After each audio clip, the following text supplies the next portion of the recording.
the weekly show with David J. Maloney. This week, David chats with four-time Emmy winner Michael Learned. And now, here's your host, David J. Maloney. On tonight's show, we've got a very special guest. She's a four-time Emmy Award winner whose iconic TV roles have made her a permanent part of American TV history, including roles as Olivia Walton in The Waltons, Mary Benjamin in Nurse, and now as Catherine Dahmer in one of Netflix's most successful shows of all time, Monster, The Jeffrey Dahmer Story. We've got none other than actress Michael Learned on the show tonight, so don't go anywhere. We'll be right back.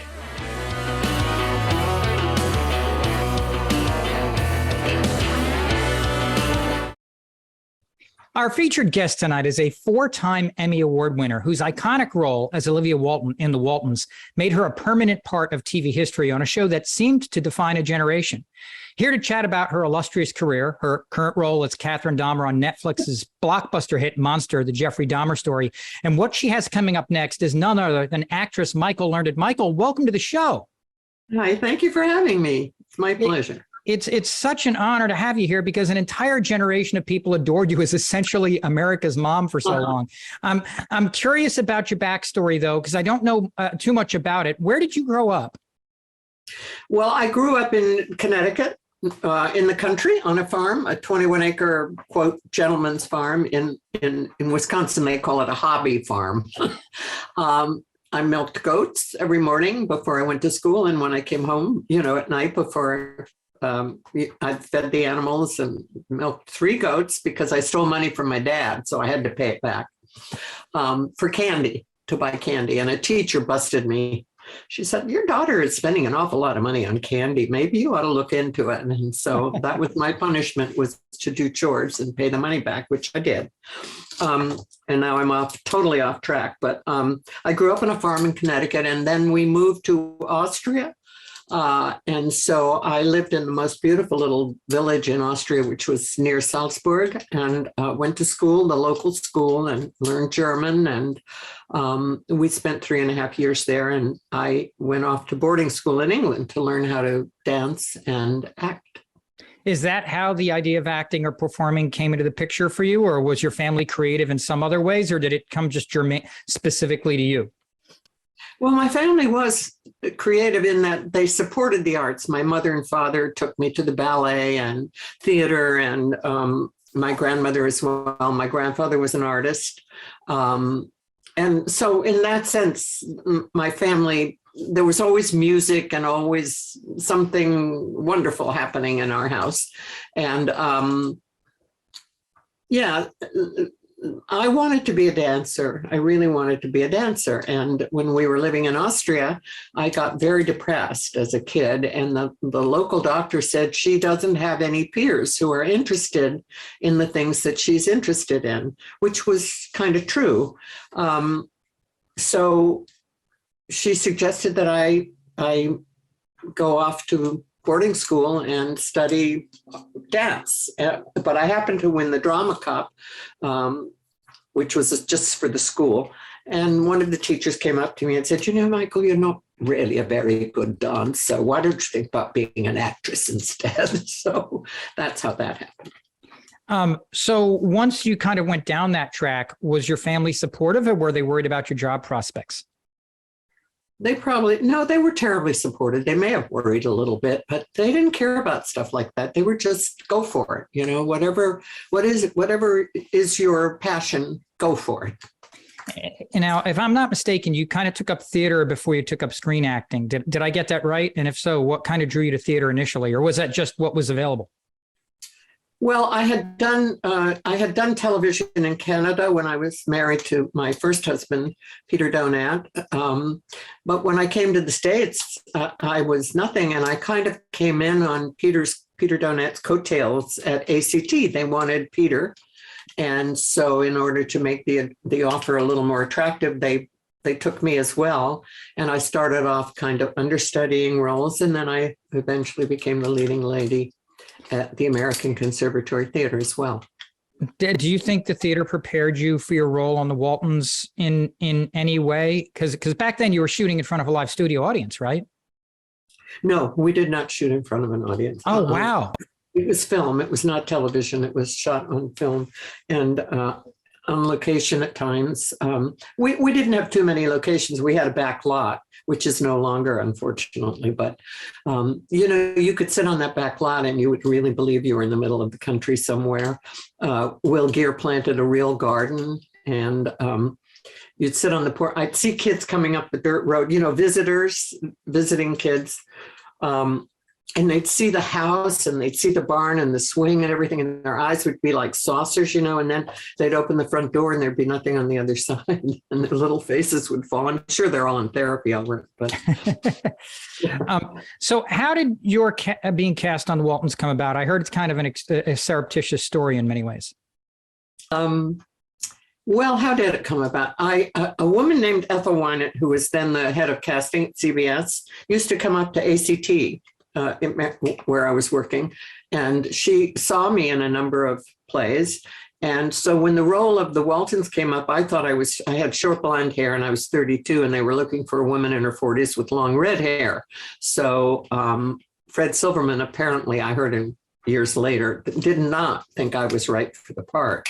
And the story goes, she wrestled Fred Silverman to the ground over you. And thanks to Ethel Wynant, and I really do believe she fought for me, I got the part. Because originally there was somebody else cast in the movie, and I think I've heard you mention this before, but Patricia Neal, I think, wanted the part for Olivia, right? And then, well, I didn't know that. And Patricia and I became very good friends years later because she's the most gracious woman in the world. And I was sitting in Joe Allen's in New York, and this woman that I thought of as a huge movie star, Patricia Neal, came all the way over and said, "Congratulations, you're just lovely in the role, blah, blah, blah." And I said, "Well, thank God you didn't want it, because I got it." And she said, "Oh, but I did, darling. They didn't want me." And I've never forgotten that, because she was so gracious. I think I would have hid in a corner if some part that I'd really wanted had gone to somebody younger. I don't know. Hopefully I would be gracious too. But we became very close friends, very good friends. She's a lovely, lovely. She was a lovely light. Did you ever meet her husband? Because I can only imagine the conversations the three of you guys would have had. No, I never met Raoul. No. Just an interesting fellow. So you've been open about the fact that the time surrounding your casting in the Waltons was kind of one of the darker times of your life, but also kind of a time of spiritual awakening. What happened back then, and what has that spirituality meant to you in your life? Well, a couple of things. I was going through a divorce from the father of my kids, who I actually loved very much. I just was going downhill myself, and as much as we loved each other, I felt I couldn't go on. I don't think at the time I really realized that a lot of it was that there were better ways I could have handled it rather than leaving and breaking up the family, which was a terribly traumatic and sad for me and for my kids, of course, and for Peter. I mean, he said, years later, he said, "I never thought you would leave me." So I was very much into the 1950s Stand By Your Man and all of that, but I couldn't do it. And I was drinking heavily at the time for me, and it wasn't working. Nothing was working. I just was terribly sad and depressed. And Ralph Waite at one point told me that he was getting sober, and he suggested that I consider it as well. And I was shocked. "What do you mean? I don't have a problem." And he said, "Well, just think about it." And so I did. And I haven't had a drink now in 45 years. So the show was basically set during the Great Depression and World War II, even though it was being filmed like 30 some odd years later. You kind of lived through the tail end of that momentous time in our history. What do you remember about it? Or were there stories from your family that you were able to garner information from the polls? Well, really, for me, it wasn't about the Depression. It was about being a mother during the Depression. where times were hard, and being an actress and married to an actor, we had hard times too. I mean, we. If that's my wife, I just left. It's an unknown name. Maybe it joke. is. Yeah, it's an old joke. That's such an old joke. No, for me, it wasn't about.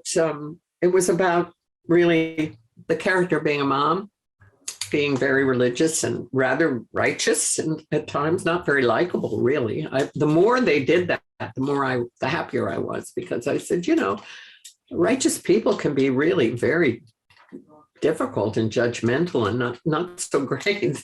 So every now and then they would give me some kind of an attitude, which I liked, to play. Otherwise, it just would have been all sweetness and goo, And as I understand it, there may have been some times where there was a little headbutting because you wanted the character to actually have more imperfections, correct? Like you wanted the character to be more real and a little less, made for TV, right? You're absolutely right. Thank you for that. I remember going to Earl and saying, "Didn't your mother ever make a mistake? Didn't she ever scold the wrong child? Every mother has done that at some time or another." And he said, "No." I said, "Well, I give up." But I used to ask them to please try and give me something more than what time for bed, kids, pass the sugar, please. And then what happened? And then where did you go? Those were a lot of my lines. I know them by rote. Yeah. And so every now and then they would give me a real story. And I was very grateful for that, because it's not easy. They were writing about, nobody calls. Why are they doing? It is your wife. Yeah.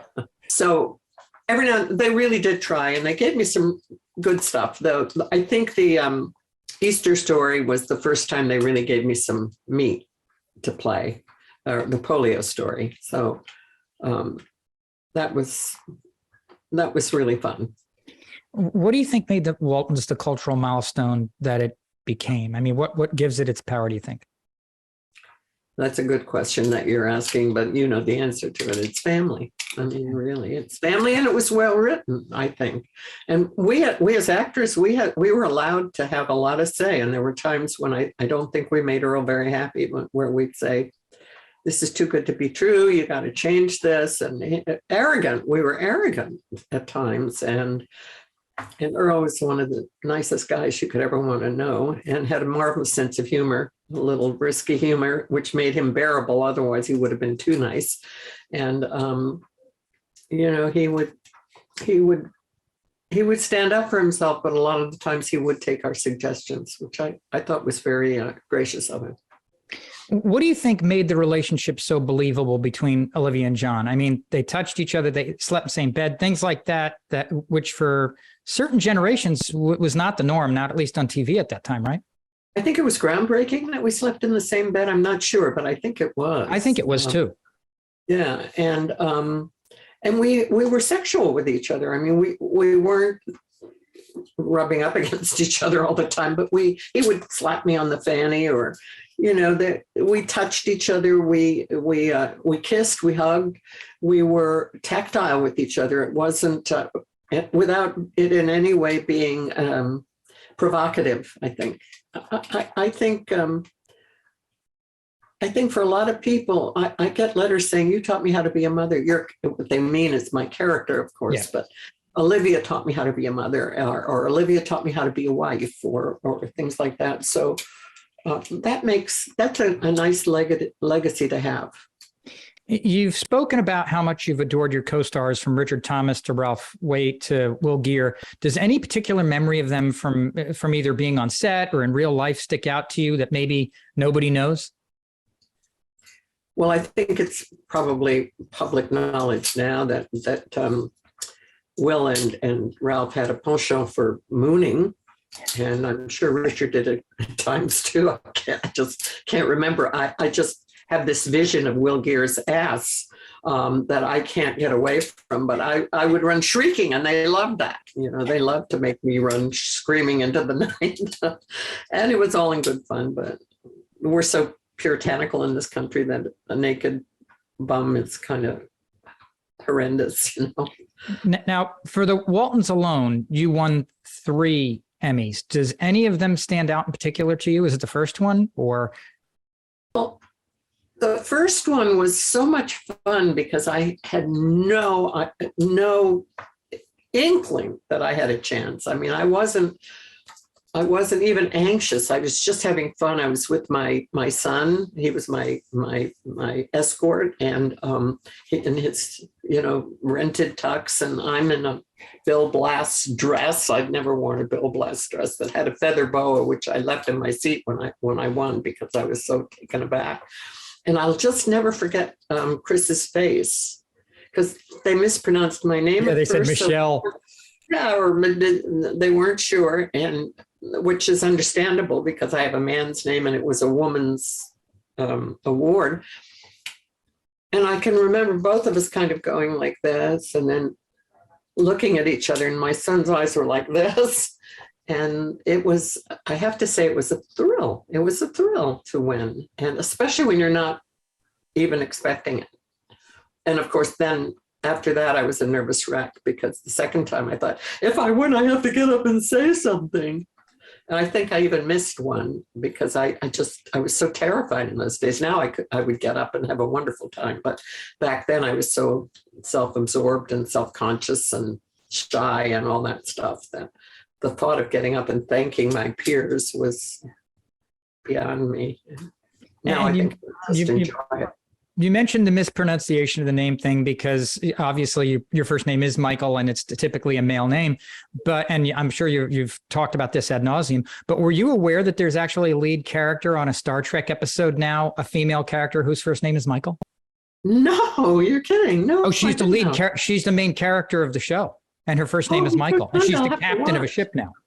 Oh my gosh, I'm so honored. I have no clue if there's any if she's younger than I am, maybe I can take credit for it. Or my parents. Why not? Right? You were the first. There was an author, married to F. Scott Fitzgerald named Michael Strange.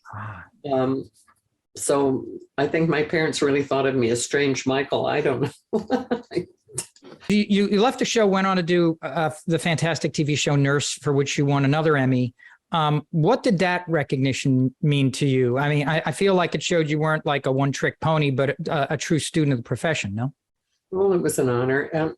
I don't poo-poo any of that. You do when you're not up for something. You might kind of go, oh, award shows, they don't mean anything. But you do get caught up in it. You can't help it. And to then win. I remember going to I was married to another marriage. And my ex-husband had gotten a spot on his sleeve or something and refused to go in to walk the red carpet with me.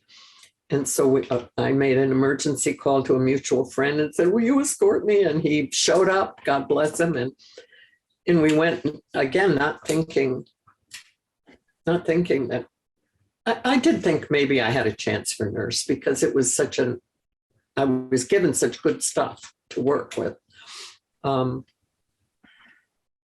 And it was another thrill. I mean, to win for a different series was really a thrill. And Nurse had just been canceled.